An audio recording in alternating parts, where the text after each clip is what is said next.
Imaginons qu'on a un pommier ici, et que sur ce pommier, il y a une pomme qui n'est pas encore mûre, et que je la cueille. Est-ce que je peux la manger?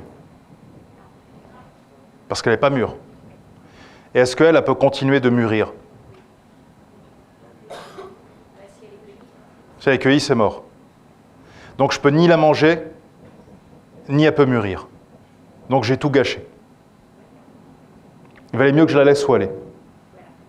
Et parfois, quand on veut accélérer ou quand on veut vraiment changer quelqu'un, qui n'a pas envie de changer, il est bien comme ça, bah finalement, on va plus produire l'effet inverse que l'effet désiré. Donc parfois, il vaut mieux le laisser où il est. C'est pour ça que ce que je vais vous proposer simplement, moi je ne sais pas, peut-être qu'il y en a, on les a forcés à venir, peut-être qu'il y en a, ils sont obligés de venir, peut-être qu'il y en a, ils ne voulaient pas venir, c'est qu'on garde dans cette salle que les personnes qui sont motivées et que les personnes qui ne sont pas motivées, qui n'ont pas envie, et je respecterai tout à fait ça, et je trouverais même ça courageux de leur part de se lever, de me dire « Ah là, moi je n'avais pas envie, j'attends dans le hall ». Et ceux qui sont motivés peuvent rester. Donc a priori, tout le monde reste. Ok. Mais c'est une étape importante. Donc si moi j'étais prof, j'étais votre prof, je commencerais chaque cours comme ça. Je dirais, il y a une feuille, une liste de présence. Celui qui veut partir, il part. Je lui signe son nom tout de suite. Il ne faut pas me déranger une fois que j'ai commencé. Dans cette pièce vont rester ceux qui sont motivés pour charbonner, pour devenir les meilleurs, pour tout exploser. Celui qui n'a pas envie, qui a envie de finir Uber ou balayeur ou ce qu'il a envie, il sort dehors et il fait sa vie, ce n'est pas mon problème. Et la motivation, c'est simple, vous éliminez ceux qui ne sont pas motivés, disait Lou Holtz. C'est très simple. Et pourquoi on élimine ceux qui ne sont pas motivés? On a fait une étude aux États-Unis dans des équipes de basketball. Et on a fait exprès dans ces équipes-là de ramener un joueur qui est nul. D'accord? C'est une expérience sociale. Alors vous allez me dire, changer un joueur qui est nul, ça ne va rien changer au niveau de l'équipe. Bah, figurez-vous que quand vous mettez un joueur qui est nul dans une super équipe, le niveau de toute l'équipe descend de 40% à cause d'une seule personne. Donc si vous prenez une classe et qu'il y en a un qui s'amuse à être médiocre et à rendre tout le monde médiocre, il descend le niveau général de 40%. C'est pour ça que moi je préfère lui dire, je comprends tout à fait ton souhait. Et libre à toi d'être médiocre, mais pas dans mon cours. Donc la légende personnelle, est-ce que tout le monde sait ce que c'est? Tout le monde a déjà entendu cette expression au moins une fois dans sa vie? Jamais. Levez la main ceux qui n'ont jamais entendu cette expression une seule fois dans leur vie. Voilà. Légende personnelle. Alors c'est une expression qui est tirée d'un livre extraordinaire, fantastique, incroyable, qui s'appelle L'Alchimiste, et c'est un livre écrit par Paulo Coelho.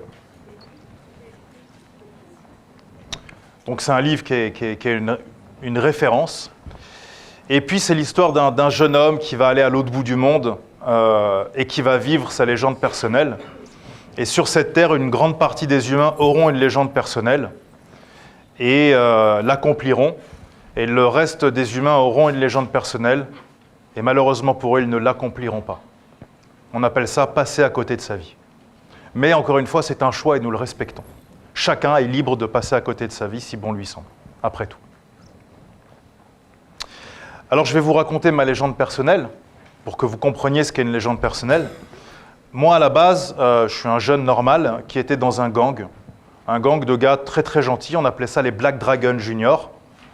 On était une centaine et on se baladait toujours ensemble et on était très gentils, on souriait, on était toujours habillés en costume avec des cravates ou pas du tout.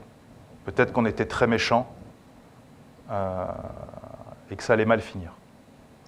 Et donc un jour j'ai compris que j'allais soit mourir, soit finir en prison. Et donc je me suis dit, ma seule chance de m'en sortir finalement, qu'est-ce qui me reste puisque je ne veux ni braquer une banque ni vendre de la drogue, c'est de m'engager à l'armée. Et comme j'aime les choses extrêmes, je me suis dit, allons-y gaiement, engageons-nous dans les commandos. Et donc je me suis engagé dans les commandos alpins. Donc les commandos alpins, c'est comme une colonie, sauf que tu dois monter une montagne en 4 heures et la descendre en 30 minutes. Ensuite, tu vas dans un village, tu massacres tout le monde, tu t'enterres dans un trou pendant une semaine, et ensuite on vient te chercher. Parce que pendant une semaine, les ennemis te cherchent. Et s'ils te trouvent, évidemment, ils te torturent. Donc moi, c'était ma colonie de vacances, c'était super, tu vois, je m'éclatais. Et puis un jour, on m'a demandé pour de vrai d'aller massacrer un village. Alors je leur ai dit, c'est pas trop dans mon projet. Donc j'ai préféré partir. Et donc la seule chose que je savais faire, c'était laver des assiettes. Donc j'ai lavé des assiettes. Mais comme j'avais la discipline militaire, très rapidement, je suis monté en grade. Et j'ai fini dans les plus grands restaurants de Paris. Je servais Kanye West, Amber Rose, Zidane et compagnie. Et puis un jour, j'ai compris que finalement, à la fin de ma vie, sur ma pierre tombale, allait être écrit il a fait des entrées, des plats, des desserts, il servait des cocktails. Et je n'ai pas senti le feu sacré en moi. Donc j'ai décidé de me réaligner complètement avec mes valeurs et mes principes et à reprendre complètement des études. Et puis, comme j'aime bien faire les choses pleinement, j'ai fait un niveau bac plus 6. Voilà. Je n'avais même pas de BEP quand j'ai quitté l'école à 17 ans pour m'engager dans les commandos. Et puis, je voulais faire un bac plus 7, plus 8. Et puis après, on m'a arrêté. On m'a dit non, ça va être trop. Vous allez coûter trop cher, plus personne ne vous engagera. Donc, j'ai décidé d'écouter les conseils pour une fois dans ma vie et d'arrêter les études. Voilà. Mais j'espère reprendre un jour. Quand je m'ennuierai, je ferai peut-être des études d'avocat ou d'ingénieur, ou quand j'aurai rien à faire, en fait. Parce que les études, c'est marrant. Si c'est un truc, ça me fait marrer, moi, personnellement. Voilà. Et puis ensuite, donc ces études-là, c'est des études de management des organisations non gouvernementales. Donc, je voulais me réaligner avec mes valeurs. Donc, je me suis mis dans le monde des ONG, les organisations non gouvernementales. Et puis, avec une bande de potes, on a fondé une petite association de quartier qui, au début, distribuait des sandwichs. Et puis aujourd'hui, on a à peu près 1 million et quelques de collectes par an. Et on est à plus de 1000 projets, surtout des puits construits en Afrique. Donc vous voyez, vous commencez avec des sandwichs et ça peut très mal finir. Vous pouvez finir avec 1000 projets, 1 million par an. Surtout, ne faites pas d'humanitaire. On ne sait pas ce qui peut arriver.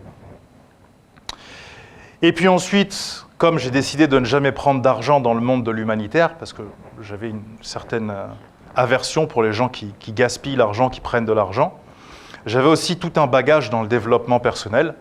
Et puis je donnais ces conseils un peu à des amis, à des proches, et ça marchait très bien pour eux. Et on m'a dit, mais pourquoi tu ne fais pas ça à plus grande échelle? Et donc, je me suis lancé dans le développement personnel. Et j'ai lancé un cursus de formation, dont une des formations a été élue meilleure formation d'Europe en 2014. Donc le cursus s'appelle Booster d'excellence.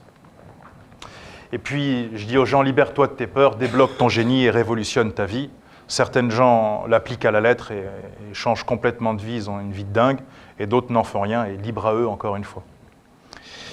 Et donc, il y a 5 formations, booster d'intelligence, influence et manipulation, booster de leader, business master, coaching de vie, mais surtout, ne les faites pas, ce n'est pas très intéressant, vous pourriez bousculer votre vie.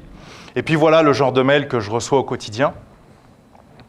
Donc malheureusement, je ne serai pas présent pour la soirée booster d'excellence. En revanche, j'ai pu faire passer mon fils de la grande section OC1 suite à la validation de son niveau par un neuropsychologue. Ce jour, nous avons réussi avec mon épouse à faire le programme de CP en 2 mois grâce à une partie de la formation de la méthode booster d'intelligence.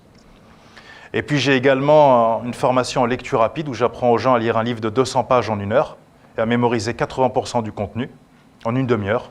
Donc chose assez banale si vous voulez.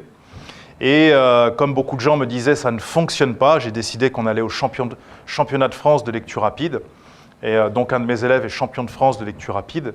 Et comme on s'ennuyait un peu, on s'est dit qu'est-ce qu'on fait en décembre? On va skier. Et puis on a décidé finalement d'aller au championnat du monde de lecture rapide, de mémorisation et de mind mapping. Et puis on y va à 2 et on compte bien gagner. Si ce n'est pas cette année, l'année d'après. Si ce n'est pas l'année d'après, l'année encore d'après. Mais on gagnera un de ces jours. Et puis, une fois qu'on aura gagné les championnats du monde, parce que nous, on essaye d'avoir des plans sur le futur, on va télécharger l'inconscient collectif de l'humanité en 1 an. Alors, l'inconscient collectif de l'humanité, ça représente 10 000 livres.